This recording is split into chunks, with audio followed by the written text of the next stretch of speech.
Alright, it's been a couple weeks since my last video. In that time, I got most of the axle completely welded. I got all the brackets done. All on both sides through here. I even started getting the shocks installed.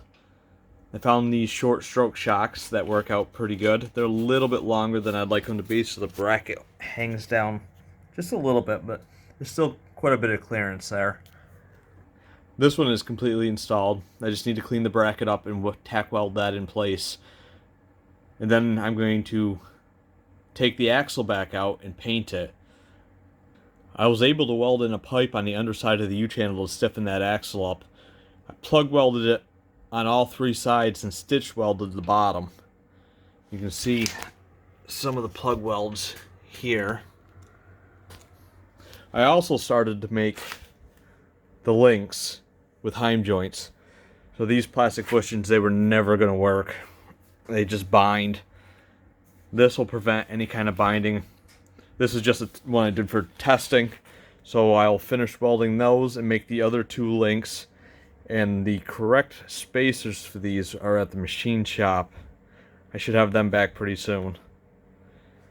Plan is to get all the fabrication work done and all the welding done by this weekend so I can get some paint on this and get the plywood back on.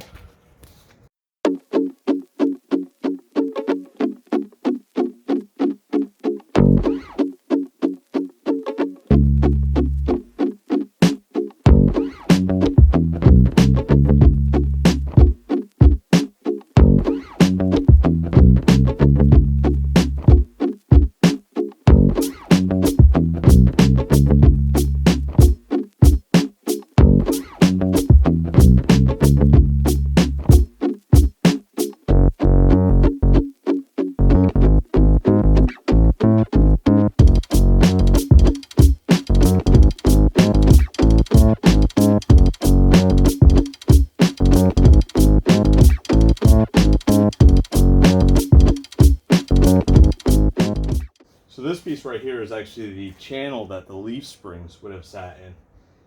And just so happens it fits the shock pretty nice. Got to use some washers for some spacers, but I think it works out pretty good. Didn't have to fabricate anything for it, just cut the bracket off.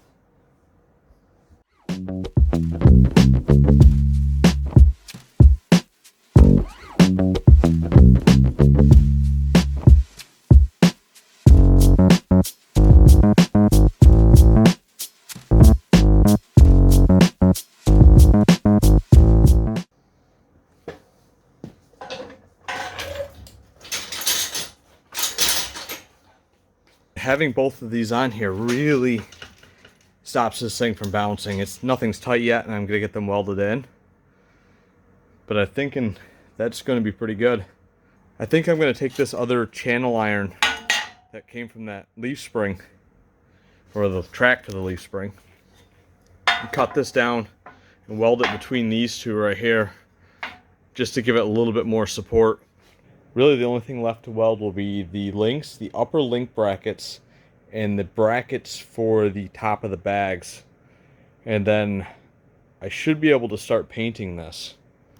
Alright, so a lot has happened since the last time I recorded. The axle's in place, everything is completely locked down except for the heim joint adjusters. I still need to square up the axle with the frame to make sure this thing tracks perfect. I've repainted the frame red. The powder coating was already starting to turn pink. I've had it for 5 years, so I think it was about time. The axle's painted, and all the welding is complete. These cross braces I welded in here. I also bolted them in, give it a little extra strength. So I drilled new holes in the frame for the fenders. That'll raise the fenders up high enough so when the frame is at full low, the tires will be about 1/4 of an inch away from hitting the bottom of the fender. The next step will be to run the air lines. Then I need to get the lights working again because I cut some of the wires to move around the frame. And then I'm going to put the deck back on it and wire in and plumb the solenoids for the remote control system that I have. And that will be the last video to building this.